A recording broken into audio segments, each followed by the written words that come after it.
Hello viewers, welcome to another video in our Nostalgia Raiding series.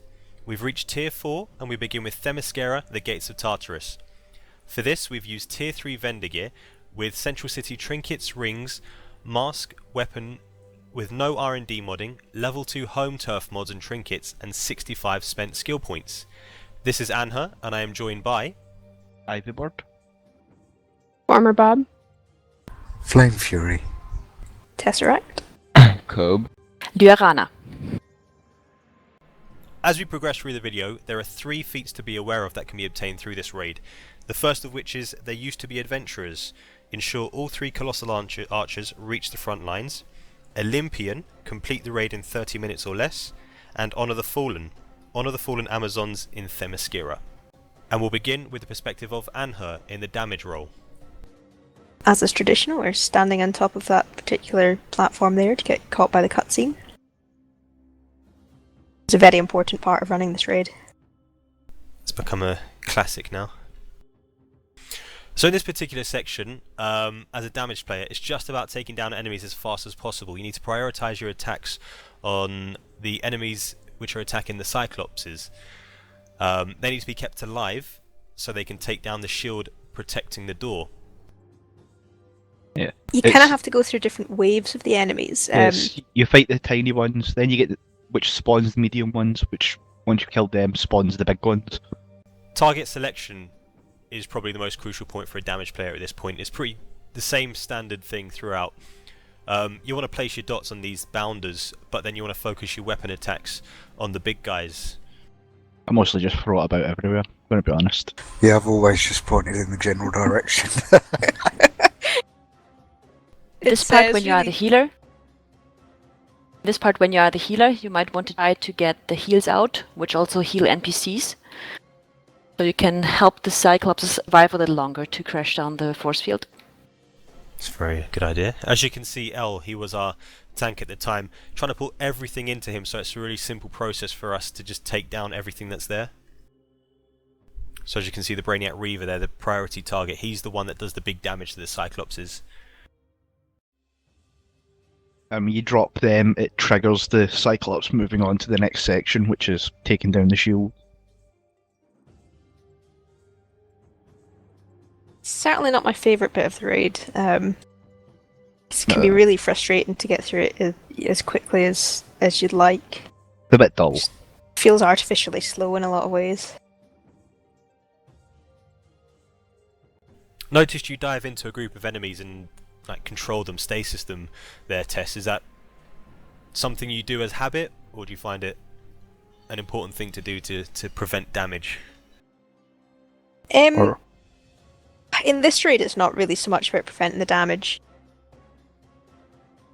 It's more about keeping everything grouped up. Like, as you say, it's really good to kind of pull the enemies into the centre for the tank, so that everything's in the middle and the AoEs can all hit that. If there's no DPS near the enemies, then it can be good to lock them down because they might be doing damage on the Cyclopses. And as I've said, you don't want the Cyclopses to die because you need them to hit the shield. So if there's a group off on its own, then I might lock those down just so that they're not doing any damage until the DPS can come over and start killing them. is that the correct plural? Is it Cyclops or Cyclopses? Really, I'm not quite sure. Really important question there. You answer in the comments. Cyclops. Be aware as well that you can have light of sight issues if you go around the pillars and someone else is on the other side. Doesn't always happen, but worth keeping in mind. So we've just finished that phase now. The Cyclopsi, whatever, have taken down the shield barrier. Wonder Woman and Circe have come forth. Mechanics wise, this boss that's coming up is one of my favourite. Yep. We switch to the Tesseract's perspective, the controller. This fight will start when you speak with Wonder Woman, and a big boss will come out and you'll get a whole bunch of ads will fly over. And you've got these 4 statues around the arena, and when you activate them, it'll pull down one of the ads that's kind of helping to heal and shield the main boss. Yeah, because if you've left too many of those birds up around the main boss and you're doing damage to the main boss, they will heal him. It can be at this level. It can be very difficult to do enough damage to stop them healing so much. I think certainly originally when it was done, there was no way that you were going to get that boss down with all 4 of those birds in there. 8. There's 8 Yeah, birds. that's a number. Because you can do 2 rotations of the statues. I'm paying attention, totally. This part, if you are not the tank, you don't want to stand between the statue and the main boss when the spear is thrown, because you will get the aggro of the bird, and it hits very hard. Yeah, it'll turn around and start kind of beaming party members, and that can, at the kind of the low end of the gear scale, that can just kill you. But Once this is also you've a gone moment round, where... once you've gone round once, the statues will have used up the spear that was in their hand. So there is a point for each statue to go and pick up another spear to replenish the spear for the statue. You can see me doing that at the moment. So you run it over to these 4 points in the corner, you come back, bring the spear back to the statue, and then you can throw the spear again. You've got the tank standing in the central section, just drawing aggro into himself of the main boss. Liorana, as a healer, do you have any advice there? Is it difficult? Do you stand in one position to heal all the group and the tank, or do you follow the group round? This part, it's important not to go the old way, where you were hiding behind the statue, not get damage.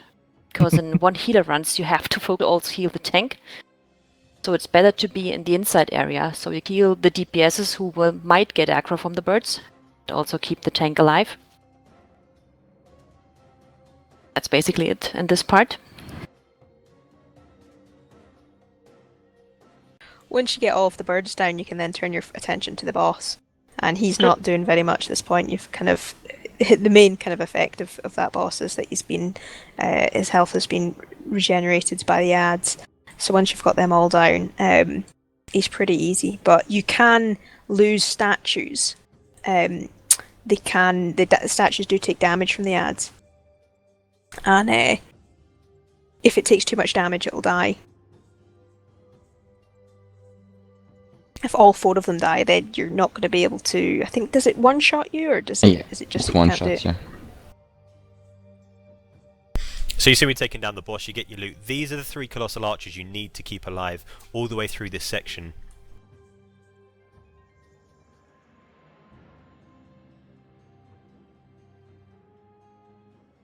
Very bottlenecked. You'll see Tesseract just jumped in there to stasis the enemies.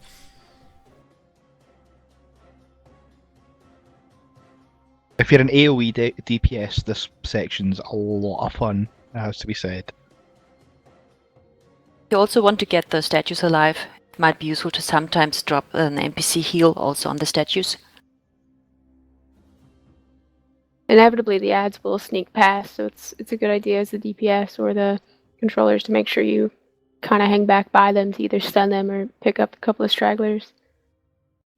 Leah, you keep saying NPC heal. Which heals would be specifically would you use for healing the NPCs then? Sorcerer healer, basically most of your heals also heal NPCs. As far as I remember, Rejuvenate is the only one which only heals you and the teammate.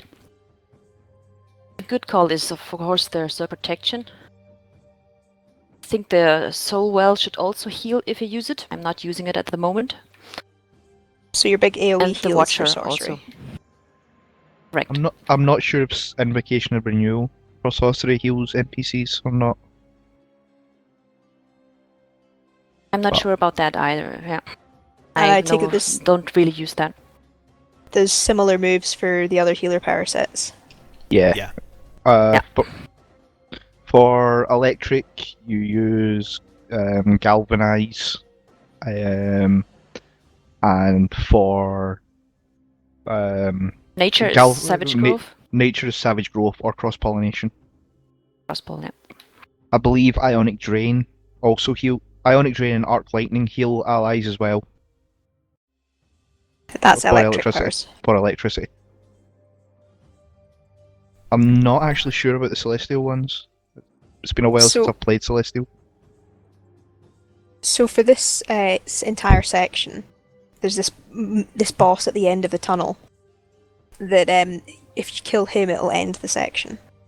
One of the more advanced tactics for this is to actually just rush through to the bottom of the tunnel and just start wailing on him, basically. Yeah, stop any ads actually getting to anything, because when you kill him, all the ads despawn.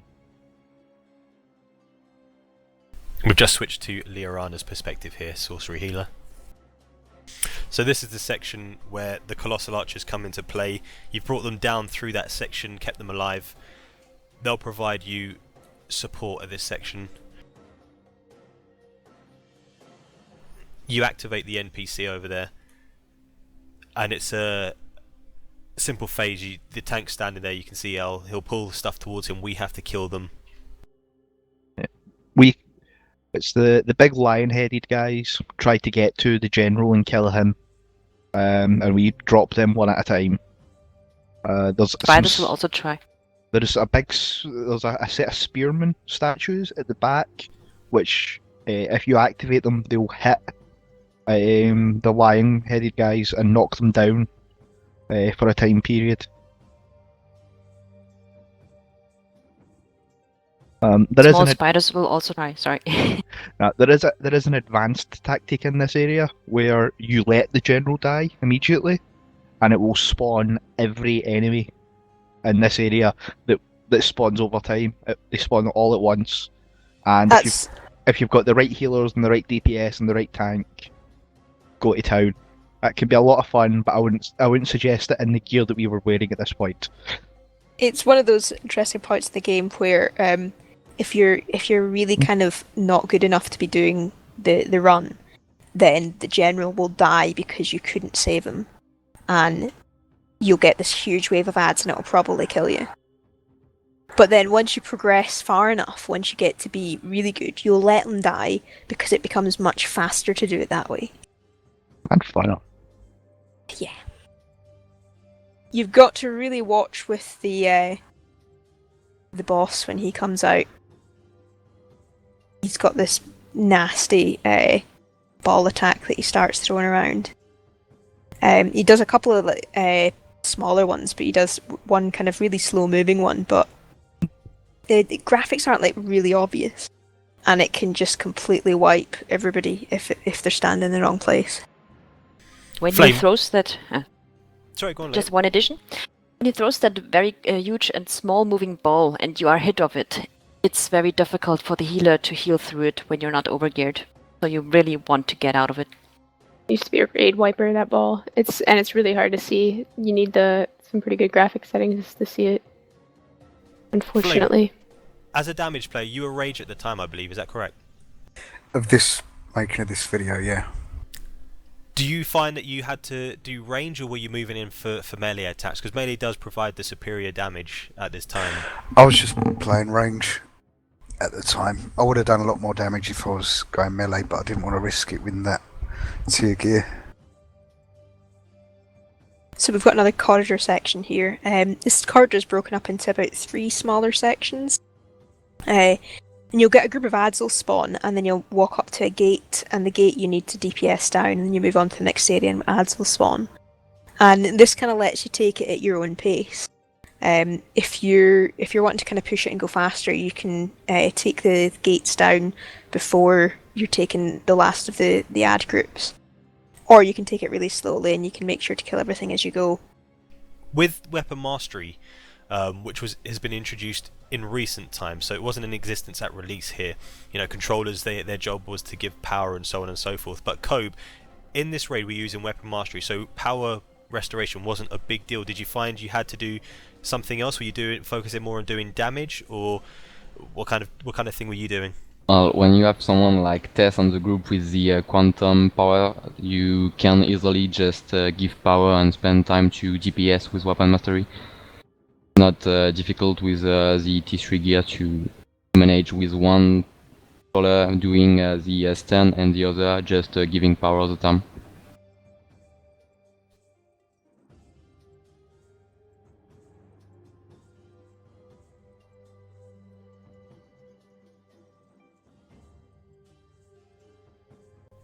So you see we've switched back to Tesseract point of view controller. We're facing off against Circe now. Initially led with an attack that crystallized Tess. Broke out of that. Damn you, Circe, with your sudden yet inevitable betrayal. Again, the tank's taken a position near the gate, so we've got the whole arena to use to navigate and avoid damage. Simple process, just damage her down. Yeah, this is a bit of a simple tank and spank, that fight there. It is, but you have to be really careful because she does have a really nasty melee attack. And she doesn't use it very often. But that can mean that people will get complacent and they'll get right up in her face and they'll be meleeing her and suddenly they'll just die. And then we have Brainiac. Avatar of Magic. We switch back to her damage roll point of view. This is a difficult one to tank. He'll jump back and forth, throw attacks out at random. Changes to different forms that have different moves. Spawn ads. Yeah, this boss doesn't really have any aggro, so the tank cannot really have him all the time. Need to focus on ads when they spawn, like lions. Yeah, the room mechanic where the 4 statues will wake up. They've got a very nasty melee attack, and they'll throw giant meteors, which can do a lot of damage. However, if you can polarize or use telekinesis, you can do a lot of damage to Brainiac using them. If you've actually got a mental DPS in your group, it can quite often be better to leave a couple of statues up, simply for the sheer hard-hitting numbers.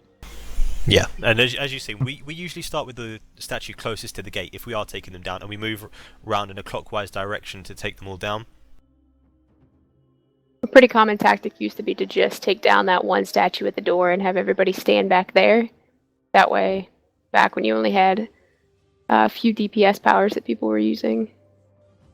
Just in the last seconds before the boss was down, you could see some red flames. He made an attack on one of the group members, which does huge ticks of damage.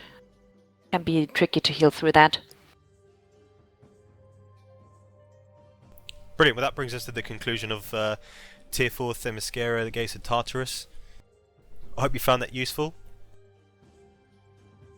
Join us next time when we tackle Brainiac in the Prime Battleground.